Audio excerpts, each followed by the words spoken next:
Olá, aqui é Adriele Sonagli, tudo bem contigo? Hoje eu vim falar sobre as pronúncias mais difíceis do espanhol para os falantes da língua portuguesa em geral. Tipo assim, eu já tenho vídeo, live e tudo falando do alfabeto, das pronúncias das letras nas palavras, tudo isso em detalhes. Então hoje eu vou só dar uma pincelada maior nas pronúncias que eu acho as mais chatinhas pra gente e depois tu pode procurar aqui no canal que tem vídeos específicos sobre cada pronúncia, sobre as pronúncias em geral, deixo aqui nos cards também vídeos para te ajudar e tudo mais. Beleza? Antes que eu esqueça, deixo aqui na descrição do vídeo um link para tu conheceres o meu curso completo e 100% online de espanhol, o Método Espanhol de Verdade, e deixo também o nosso Instagram Espanhol de Verdade para tu seguires lá, que tem dicas diárias de espanhol. Começando por 3 letrinhas que não são um bicho de 7 cabeças, porém a gente acaba errando e com isso já nos entregamos que somos brasileiros, o que não é um problema, mas se tu queres pronunciar mais como um nativo, né? Eu quero te lembrar que a letra A ela é mais aberta, a Alemanha não tem esse né? E o E e o O normalmente são mais fechados, então se diz colegio e não colégio, história e não história. Feito? Tem também a pronúncia do Z e do C, no caso do C seguido de I e de E, lá na Espanha, que quem quer fazer o sotaque da Espanha já complica um pouquinho.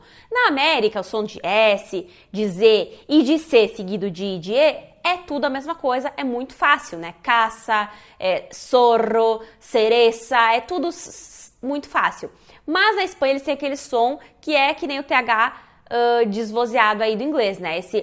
Então, língua entre os dentes, e aí fala ferefa, zorro, né? Então tem esse sonzinho diferente. Tu não és obrigado a fazer, claro. Se tu não tens super interesse em fazer o sotaque da Espanha, eu até sugiro que tu não faças, porque é um som um pouquinho mais chatinho do que fazer o som de S normal, né? E além disso, tu precisa saber exatamente como as palavras são escritas, né? Claro que é bom a gente saber de toda forma, mas digamos que tu não saibas se é com S, se é com Z, se é com C ou o quê. Tu vais fazer esse S e vai dar tudo certo. Já para fazer esse som do C e do Z, esse tipo da Espanha, tu tens que saber que a palavra ali é escrita com Z ou com C, porque senão tu podes fazer esse som no S, que não é o caso, e por aí vai. Temos também a pronúncia do B e do V, né, do E e do UB, que assim, tem nativos que vão pronunciar tudo mais com som de B ou mais com som de V, então tem gente que fala avogado, vaca, tipo tudo com som de V, então isso não é um grande problema. O mais chatinho é para quem tenta fazer a pronúncia que a maioria dos nativos eu vejo que fazem, né? Que é aquele, digamos que intermediário entre V e B, né? Ou como se tu fosse tentar fazer um B sem pressionar os lábios, deixar mais soltinho, mais abertinho, né? Quase aberto. Então vai ficar uma coisa assim, vaca, avogado, né? Esse som, e aí a pessoa acaba fazendo o V e o B com esse som.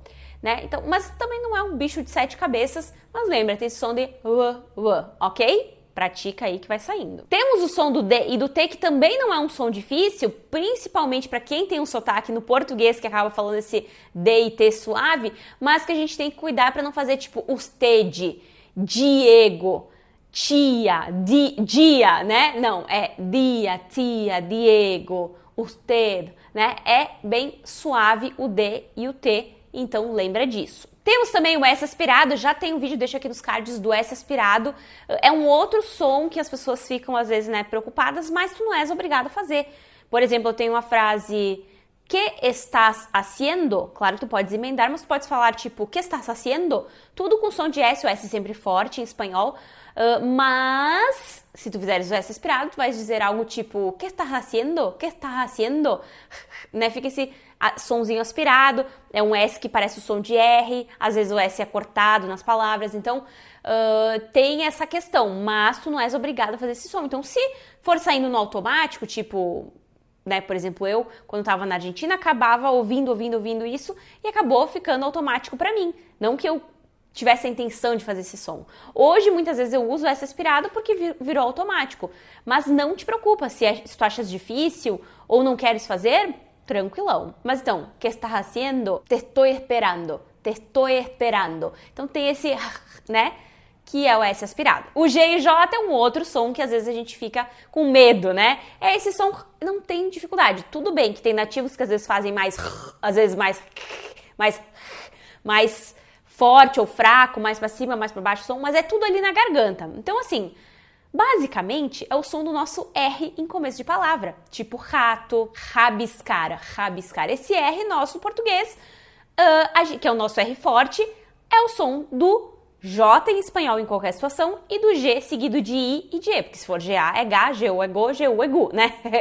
Então, esse som não tem grandes problemas, né? Rojo, jerga e assim vai. Gentil, né? Com o G. Mas, o que às vezes dificulta é tipo se eu tenho, por exemplo, ella es pelirroja, aí junta um R forte com um J, uma coisa assim, todos esses sons difíceis juntos, aí parece que fica mais difícil. Mas não é o fim do mundo, tá? O L é bem pronunciado, bem articulado, então eu não falo Colômbia, eu falo Colômbia. Esses detalhezinhos tu quase não notas. Porém, se eu tenho a palavra pastel, papel, eu não posso fazer no final da palavra esse som que nem a gente faz com som de U. Pastel, coronel, Manuel, não, é Manuel, né? Pastel. Tem que pronunciar bem esse L ali, né? O N, ele é bem pronunciado, tá? Então eu tenho no final de uma palavra, não vou falar nación, coração, esse som do português, não.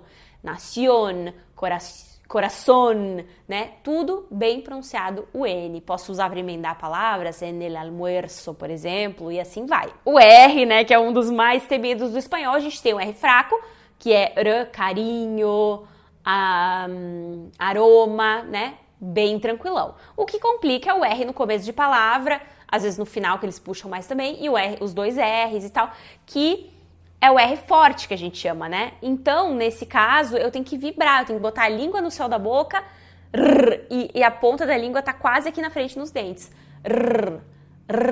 Né? Vibra bem. É como se fosse fazer o R fraco, né? Tipo aroma, só que vai vibrar mais. Em vez de falar aroma, eu falo aroma. Aroma, tipo, vou puxando, vou tremendo aí a língua mais no céu da boca, certo? Treina bastante, já tem vídeo aqui no canal, com exercício, com tudo sobre o R, então depois procura lá. Algumas pessoas têm dúvida em relação ao X, né? 3 pontos principais. O primeiro, lembra que no começo de palavra ele tem o som de S, e o S é sempre forte em espanhol, então tipo xilófono, né? Xenofobia, S, som de S, beleza.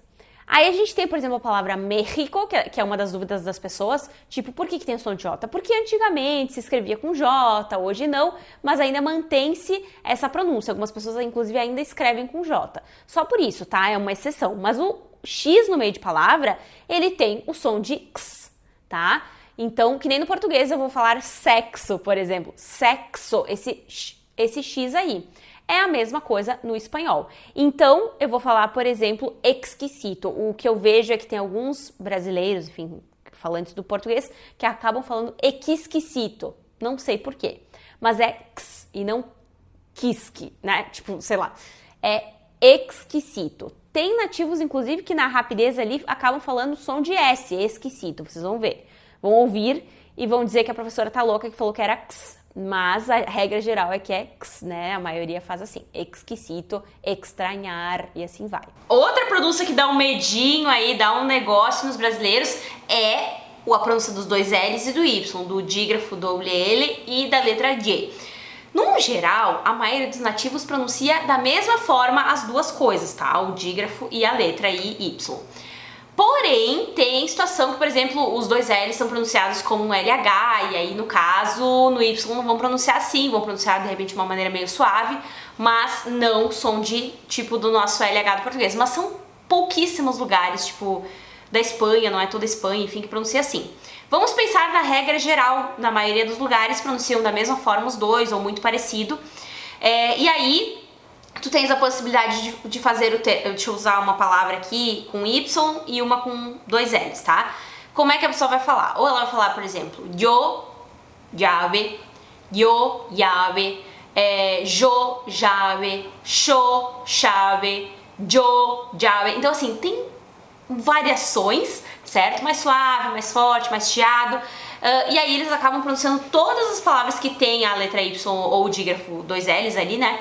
Da mesma forma. Então, a minha dica é pega esse som que tu prefere, o som que tu preferes aí, faz sempre o mesmo e, né, no geral, não fica mudando de palavra para palavra. Às vezes eu tô a fim de fazer o som de o chiado, às vezes o outro, que aí tu mesmo vai te confundir e vai acabar parecendo que é difícil, mas não é. Bom, eles têm também a letra ñ e o dígrafo aí CH, né, o che, que não são difíceis, né? Mas é bom comentar que a letra N tem o som do nosso NH do português, como por exemplo carinho, fácil, e o CH é que nem o TCH do português, tipo tchau, cachorro, também é bem fácil, né? E é isso, só essas pronúncias que a gente fica com medo e é complicadinho e tal. Mas nada grave, né? Espero que a dica tenha sido útil. Depois, como eu disse, procura que tem outros vídeos e tudo mais. Deixo aqui na tela final também outro vídeo com dica disso, que pode te ajudar, enfim, né? Tem exercício de pronúncia aqui no canal, tem um monte de coisa, então tudo isso vai te ajudar bastante. Eu espero que tenhas gostado do vídeo, que tenha sido útil. Deixa um me gusta se tu gostaste, me conta nos comentários que outras dificuldades tu tens de espanhol,